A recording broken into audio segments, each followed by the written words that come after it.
Maraming salamat sa pakikinig, Ellie. Sobrang laking bagay ng pakikinig mo sa aking saloobin. Walang anuman, Celeste. Palagi akong handa na makinig sa iyong saloobin. Kahit papaano ay gumaan ang pakiramdam ko at naibsan ng nadarama. Mabuti kung ganun. Paumanhin at narinig mo pa ang aking pag-iyak. Wala yun. Nandito lamang ako kung kailangan mo ng karamay at masasandalan ha. Nandito ako sa araw ng saya at lungkot mo.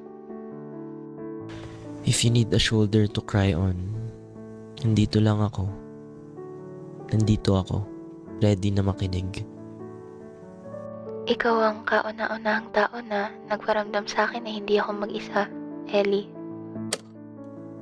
Kinilabutan ako. Deja vu. Ganun na ganun din sabi ni Celeste sa akin noon sa panaginip eh. Ayos ah. 1 hour na yung nakalipas mula nung nag-end yung call. Kahit nakahiga na ako sa kama, feeling ko rinig ko pa rin yung iyak ni Celeste.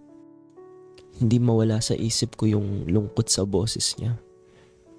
At ang ikinaiinis ko pa, wala akong magawa. Wala akong magawa para tulungan siya sa sitwasyon na yun. This is the first time na marinig ko yung sobrang lungkot niya. Hindi ako sanay. Nasanay ako sa Celeste na masigla at masiyahin eh. Sobrang nakaka-bother din na makarinig ng babae na umiiyak. Lalo na si Celeste pa. Habang ako, komportable akong nakahiga dito sa kama ko. Si Celeste naman, nangangamba sila sa sitwasyon nila dun ngayon. Sobrang layo at magkaiba ng mundo namin. Kung iisipin ay sobrang hirap ng nararanasan nila compared sa naranasan ko ngayon. Magulo man ngayon pero sobrang gulo naman noon. Sobrang bilib at hanga ako sa katapangan nila.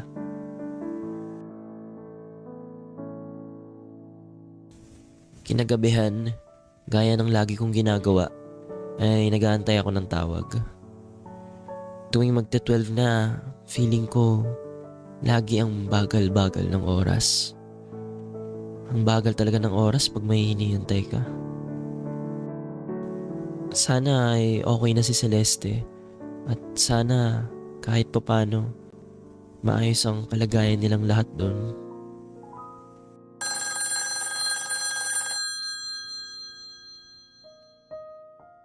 Hello? Nauna siyang magsalita kaysa sa akin. Madalas ako nauuna eh. Sa tanda ko, ito yung first time niyang mauna na sumagot ng tawag. Kamusta ang pakiramdam mo ngayon, Celeste? Kahit papaano ay gumaan naman na, Ellie. Maraming salamat sa pakikinig.